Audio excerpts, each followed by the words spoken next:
On June 8th, 1783, the earth split open in Iceland.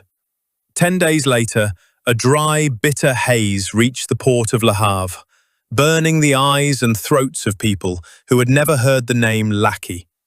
By late summer, far to the south, the Nile had risen too little to flood the fields of Egypt. Fire, poisoned air, and dry earth seemed to be three separate disasters. They were not. Earlier that morning, Ragnhildur Jónsdóttir is milking Blazer when the wooden pail begins to knock between her knees. Ragnhildur is 26 and has worked as a servant on Páll's farm for 7 years. 1/8 of this cow is the only property she owns. Do not pull away from her now. If she becomes frightened, she will kick the morning's milk into the straw. She is not frightened. She is listening. To what? The ground. The floor shifts beneath them. Blazer stops chewing, and the milk in the pail trembles for 3 long breaths. That was longer than yesterday. And stronger. The frost has been leaving the mountains for 3 weeks, if we are still to believe you. I have felt the earth shake in spring before. The ground settles when the cold releases it. Did the cows stop chewing then? Halldór is the farm's oldest labourer. He worked for Páll's father before Páll inherited the tenancy and distrusts any danger that cannot be repaired with rope, turf, or an axe. If Páll asks, none of the milk was spilled. If Páll asks, tell him he is welcome to milk her himself. I have survived on this farm by knowing which truths not to carry into the house. Inside the farmhouse, Páll Sveinsson is deciding what to do with his nephew. Páll is 38 and rents the holding from the church. Most of its animals belong partly to creditors, but every debt and every hungry mouth remains his responsibility. You may sleep in the loft until the hay is cut. After that, if you have worked well, we will speak about the winter. I did not come here to ask for charity. You arrived carrying everything you own in one leather bag. Whatever you intended to ask for, you need a bed. The merchant dismissed 6 men. He kept me longest because I can read his letters and keep his accounts. Then Uncle Páll should let you count the sheep. We lose some every winter. Do they disappear while he is looking at them? They disappear into rent, tithes, and other men's ledgers. You will understand that soon enough. Guðrún is Páll's 13-year-old daughter. Ragnhildur has helped raise her since her mother died, which makes Ragnhildur neither family nor merely another servant. Eiríkur takes a small piece of brown sugar from his bag and places it before Guðrún. Is it from Denmark? It passed through Denmark. It grew somewhere so warm that the ground never freezes. Then it has traveled farther than anyone at this table. And it can wait until after the prayer. When the meal is finished, Eiríkur breaks off another piece and leaves it beside Ragnhildur's bowl. Keep it. A man who owns one bag should not give away everything that still fits inside it. A woman who owns 1/8 of a cow can afford 1/8 of a piece of sugar. You learned arithmetic at the coast. Apparently, the merchant had no manners to teach you. On the way to church, Páll and Eiríkur ride ahead. The morning is clear, windless, and unusually warm. After the haymaking, you will stay. At breakfast, you offered me work only until the haymaking. At breakfast, I had not counted how thin Halldór has become. 2 men will eat more than 1. And 2 men can save more hay before the rain. There has been no rain for days. Then stop inventing reasons to leave before you have arrived. A deep movement passes beneath the road. The horses rear, stones break loose from the slope, and a black wall rises beyond the northern mountains. Is that rain? Rain travels with the wind. That is coming against it. No cloud grows out of the ground. That one does. Keep moving. We will speak to the pastor after the service. The cloud spreads over Síða, the settled farming district of southern Iceland. Before the service is finished, the church windows turn grey and then black. Fine grains strike the roof and sift through the gaps above them.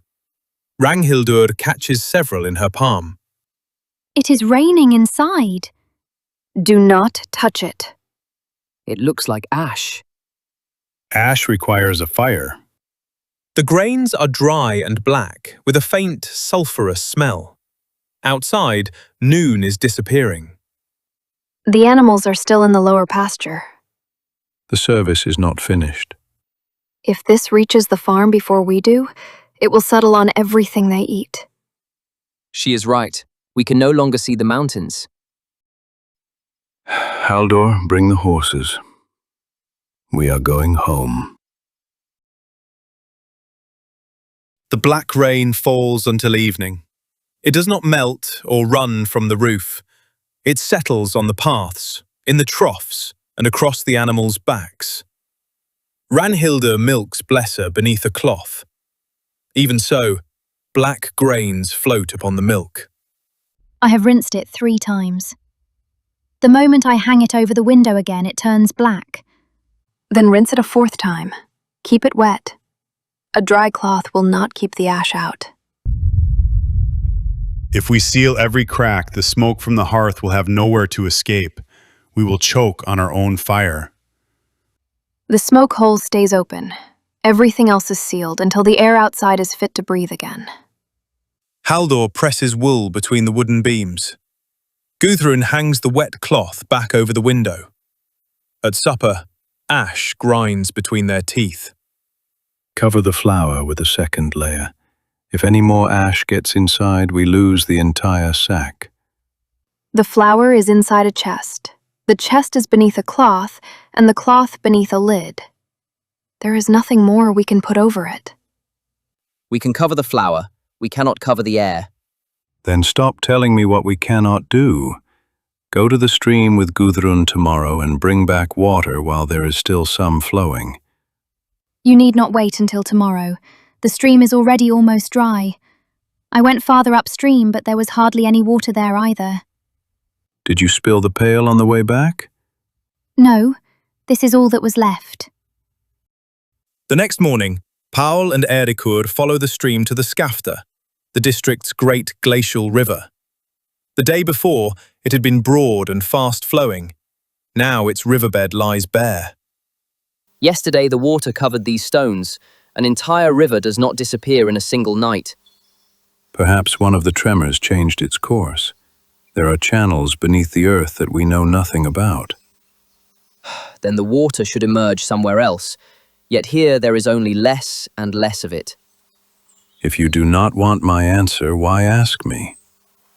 Because I hoped you might have a better one. A sound comes from the gorge to the north. It does not stop. The black cloud stands above the mountains. Beneath it, the sky glows red, although it is still daylight. The river did not disappear by itself. Something up there is holding it back.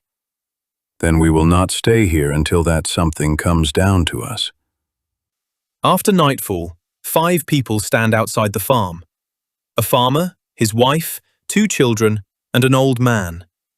Their clothes and faces are grey with ash. The younger child has no shoes.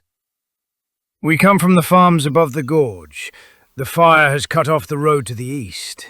We need a roof until the smoke moves on. And how long will that take? A day? A week? No one here knows whether the smoke will move on at all. Give us only tonight. My wife can barely walk, and the old man cannot manage another journey in the dark. 7 people already live on this farm. Our stream is drying up, and I do not know how long our stores will last. There is room in the stable. The animals are outside anyway, for as long as they can still find something to eat. 1 night in the stable.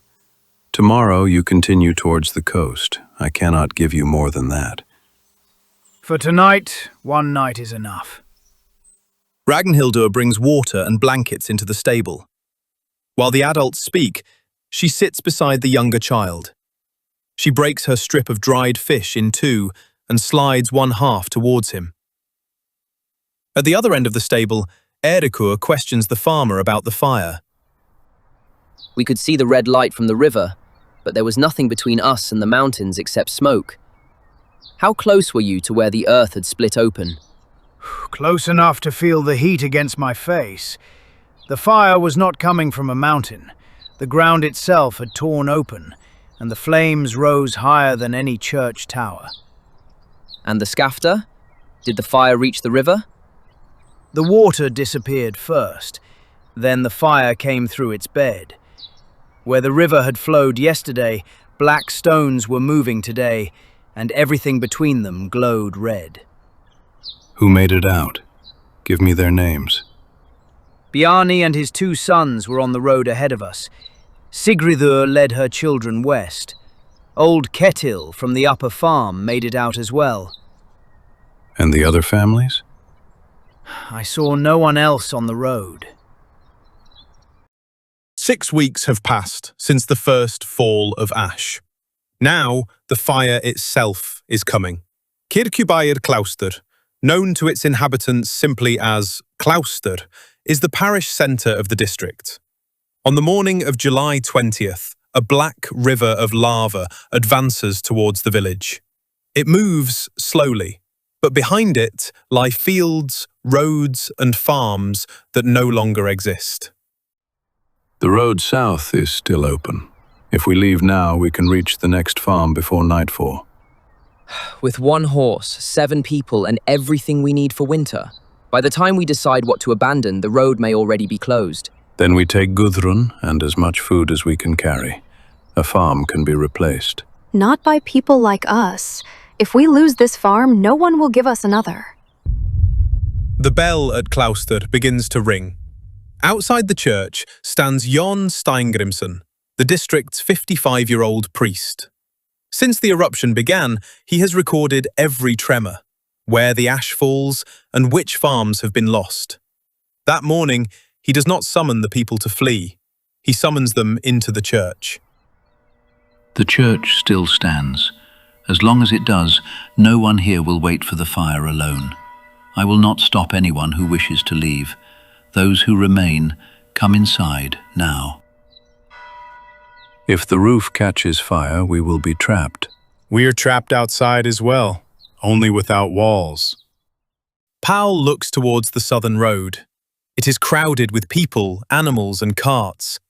Then he leads Gudrun into the church. Inside, it smells of wet wool, sweat and sulphur. Red light falls through the cracks and across the pews. Outside, cooled plates of lava split apart. Beneath them, molten rock continues to flow. Perhaps this fire is a punishment. Perhaps it is a trial whose purpose we will understand only when none of us remains alive. But God did not make us neighbors so that we would abandon one another in our hour of need. We cannot push back the fire with our hands, but we can stop fear from turning each of us into someone who sees only himself. The congregation begins to sing. During the first verse, the rumbling drowns out their voices. Jon begins the verse again. This time, everyone sings louder. Eiríkur sits at the end of a pew, looking through a crack in the wall. If you are going to sit in a church, you could at least pretend to pray. I am praying, but I cannot pretend I see nothing. This morning, I placed a stone at the edge of the lava. By the time we entered the church, it still had not reached it. Then it is moving more slowly. That does not mean it will stop. No, but if it does stop, it began slowing before the sermon. Do not tell anyone that today. The people here do not need another question. And if tomorrow they claim Jon stopped the fire, am I supposed to pretend I never saw the stone? For now, you are supposed to keep singing.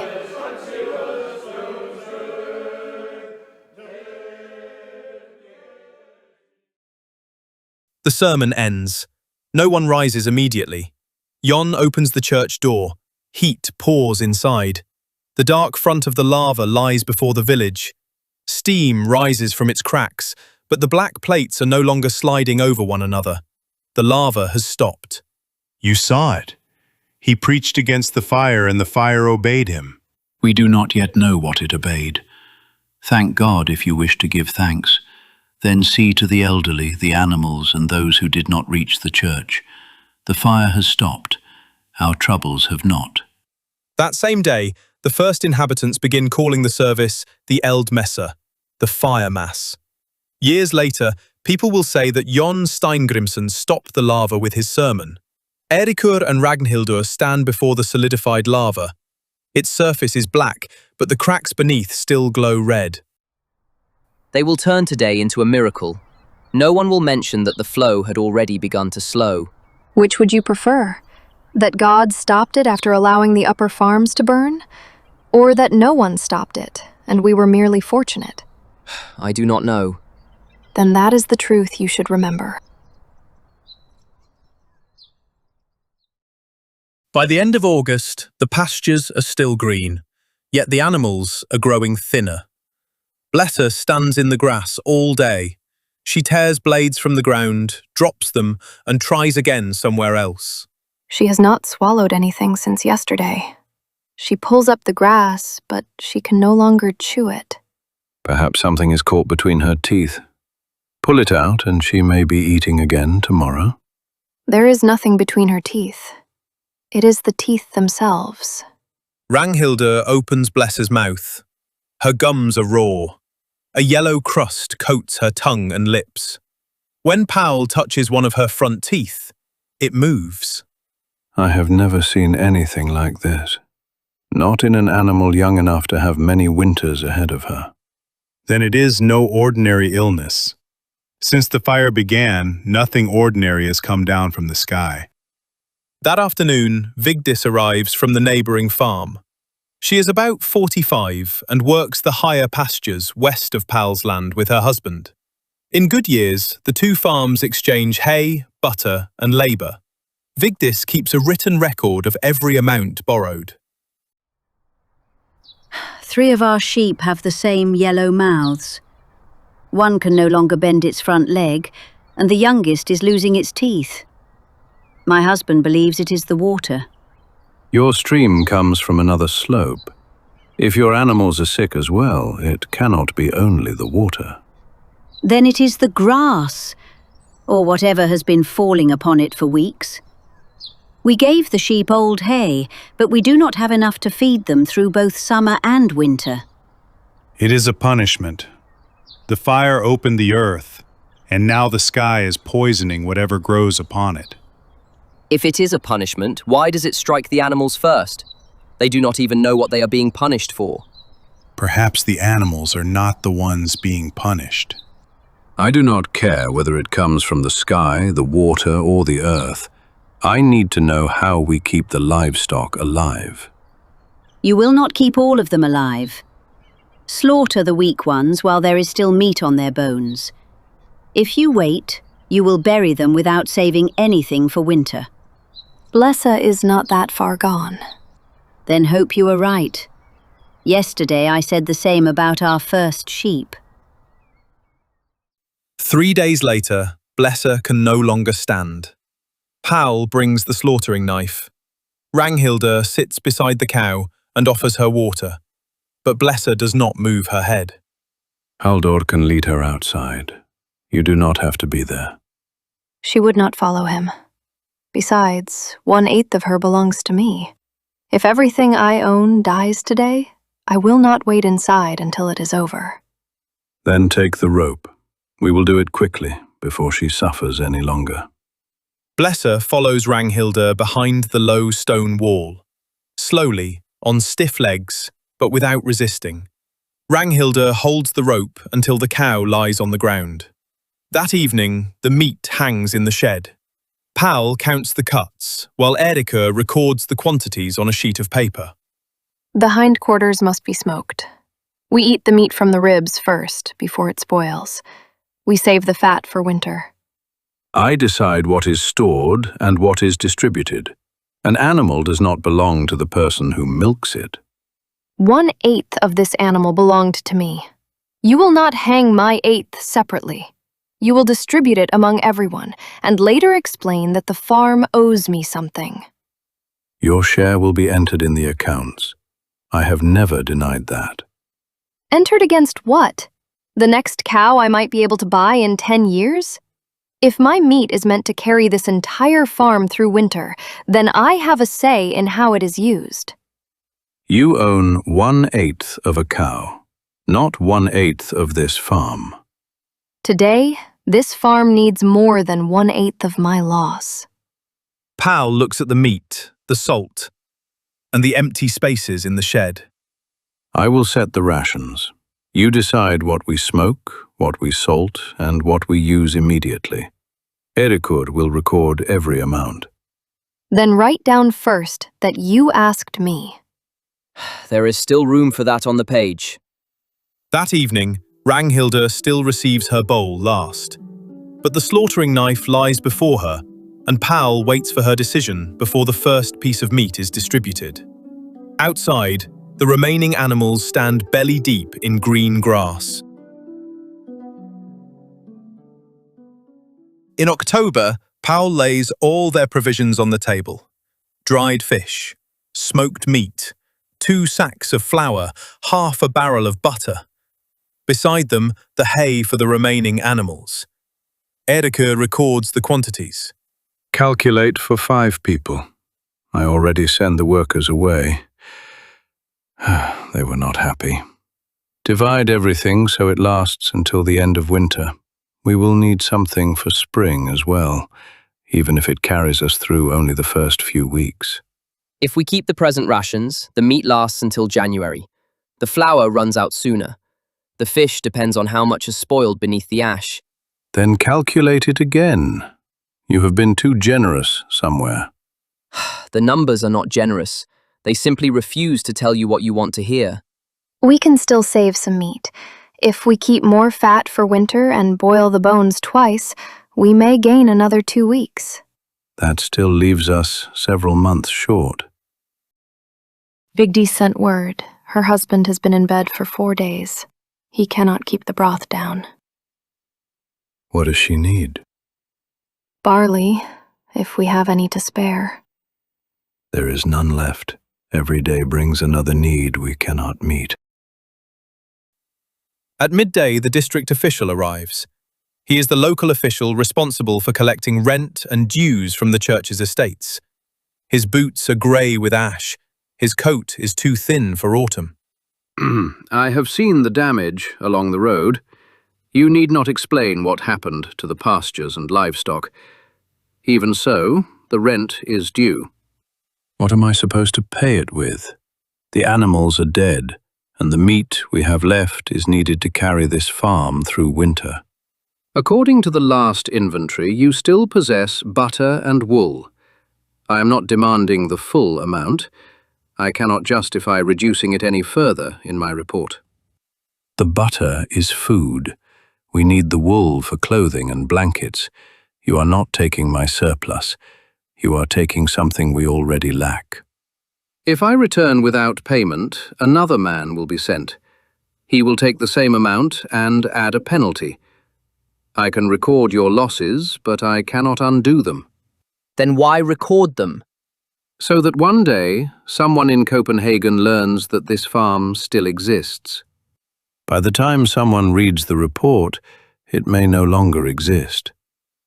That is true of more farms than I can visit today. The district official takes part of the wool and the half barrel of butter. Before leaving, he adds Páll's farm to a list of damaged holdings. Then he closes his book and rides on. That evening, Ragnhildur places 5 bowls on the table. Páll studies them for a long time before sitting down. After the payment, there is no longer enough. We can reduce the rations, but then we lose our strength before winter truly begins. One of us must leave the farm. The coast is several days away. The farms along the road have nothing themselves. Whoever you send away now, you are not sending them somewhere else. You are sending them into hunger. I cannot be responsible for every person who cannot find a farm. I am responsible for those who belong to this household. Then tell us who you believe does not belong. Guðrún is my daughter. Eiríkur is my sister's son. Halldór already served my father. And I have been here for 7 years. But my father did not bear the same name as you. So in the end, mine is the only bowl left. This is not about names. It is about who is bound to this farm by law or family. Ragnhildur is bound to a master for as long as she owns no land of her own. Now you are using that same lack of property as your reason to send her away. Should I send away my daughter instead? Or the man who knows this farm better than I do? There is no just decision. Then at least do not make a bad decision and call it arithmetic. You consume a ration like everyone else. If you stay, that ration will be missing in February. Last week, 3 pieces of meat in the shed were damp. I saved 2 of them. That is more meat than I eat in a month. I divide the stores, cook the meals, smoke the meat, mend the sacks, and care for the animals. If I leave, those tasks do not disappear. Gudrun will stand over the hearth, Eiríkur will carry water, and Halldór will tend the livestock alone. You will have 1 fewer mouth, but you will lose more than 1 person's labor. You cannot eat labor. No, but without labor, the food you could eat will spoil. Páll looks at the provisions against the wall. Then at the list Eiríkur has written. You stay. Beginning tomorrow, every ration will be weighed and every portion recorded. If the numbers still fail us in January, we will discuss this again. Then record my work as well, not only what I eat. I can begin with that. Eiríkur turns the sheet over and writes Ragnhildur's name at the top. 5 bowls remain on the table. Páll removes none of them.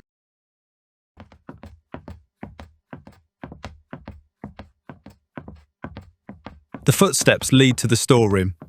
Ragnhildur waits until the door has closed, then follows. Through the gap, she sees Páll kneeling beside the sack of flour. A cup stands before him. He mixes flour with cold water and eats the thin gruel with his fingers. When Ragnhildur enters, he does not turn around. You tied the knot in a different place each time. Then you know who took the flour. I also know that 5 rations are missing. 1 of them belonged to Gudrun. I did not take hers alone. I took a little from everyone. That does not turn theft into a fair division. This morning I could not lift the water barrel. Yesterday the axe fell from my hand. If I end up lying beside Halldór, there will be no one left to work here. Then you should have said that you needed more. I have been dividing the provisions since autumn. I am supposed to bring all of you through this winter. I cannot ask permission from my own servant before I eat. This is the servant you wanted to send away because there was 1 mouth too many at the table. Now you need her ration so that you can continue working. If you tell the others, I will no longer be able to run this farm. If you continue like this, there will soon be no farm left for you to run. Will you tell them? No. But you will give me the key, and from tomorrow onwards, no one enters this room alone. Why are you protecting me after everything I have done? I am not protecting your name. I am protecting the people who will still need you on your feet tomorrow. Ragnhildur takes a piece of dried fish from her pocket. It is what remains of her evening ration. Eat this as well. Then we return before anyone notices that we are missing. You have eaten less than anyone else for weeks. That is why I know exactly what half a ration costs. Páll places the key in her hand. Ragnhildur locks the storeroom. No one on the farm ever learns what happened that night. The following morning, a half-starved messenger reaches the farm. He has come from Klaustur and is too weak to continue the same day. After Ragnhildur gives him warm broth, Eiríkur delivers his message to the others. No new fire has been seen since the 7th of February. Jon believes the eruption is over. The fire has stopped. The hunger has not. The messenger also brings word of Danish commissioners, officials sent to assess the damage and distribute relief. They are said to be on their way with grain. They say the commissioners are already traveling towards the affected districts. Did the messenger see these men or their grain himself? No. He heard it from someone who knew they had departed. Then so far, the relief consists only of words. The horse will not survive long enough for a rumor from Copenhagen to reach us. We slaughter it before midday. Then the meat will be weighed and divided in front of everyone. And you will keep the key to the storeroom. At midday, Páll slaughters the last horse. The meat freezes in the shed, only a few paces from the body of Vigdis's husband. The farm now has food for several more weeks, but no horse for spring. That evening, Ragnhildur places 5 bowls on the table. For the first time in weeks, each contains meat. She sets down her own bowl last, then takes her customary place at the lower end of the table. Páll does not touch his food. He waits until Ragnhildur has sat down and taken the first bite. Only then does he begin to eat.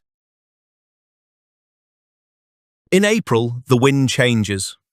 For the first time in months, it carries the smell of the sea across the farm instead of sulphur. Blackened pastures emerge beneath the melting snow. Among the cold ash, the first grass begins to grow. Halldór can reach the door again. He still does not speak. Gudrun begins humming quietly while fetching water, but stops whenever she notices someone listening. Behind the shed, the ground is soft enough for a grave. Páll, Eiríkur, and Ragnhildur bury Vigdis's husband. Vigdis herself has not yet returned from the coast. The following morning, Páll places Ragnhildur's bowl beside his daughter's. The key to the storeroom remains with you.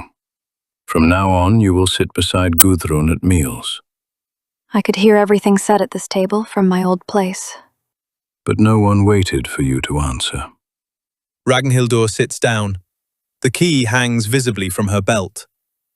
At the end of April, the district official returns. With him are 2 Danish assessors, officials sent to record farms, losses and damage for the crown. They bring paper, ink and royal instructions. They bring no grain. How many cattle remain? None. Even the servant's cow had to be slaughtered. How many sheep are still alive? 4. 2 of them will probably not survive until summer. And horses? None. We ate the last one in February. Were there any deaths on this farm? No one who belonged here. Magnus Ketilsson lies behind the shed. Vigdis's husband from the neighboring farm. Then I need his name and the date of his death. I have given you his name. By the end, not even his wife knew the exact day. The district official enters Magnus in the register. The messenger said the commissioners would bring grain. The shipments are expected with the merchant vessels. No grain will reach this district before summer. Then record that your lists arrived before the food. I will. That evening, the assessors continue their journey. They leave no food behind. Only a page of figures confirming that the farm has indeed lost what no one can replace. 1 week later, Eiríkur travels to Klaustur. Jon Steingrimsson is waiting for him with several bundles of written pages. You made copies for your merchant? Mostly accounts and debt notes. Not a single word was allowed to differ from the original. Then you are the man I need. These are my records of the time of the fires. I need copies for the coast and for Copenhagen.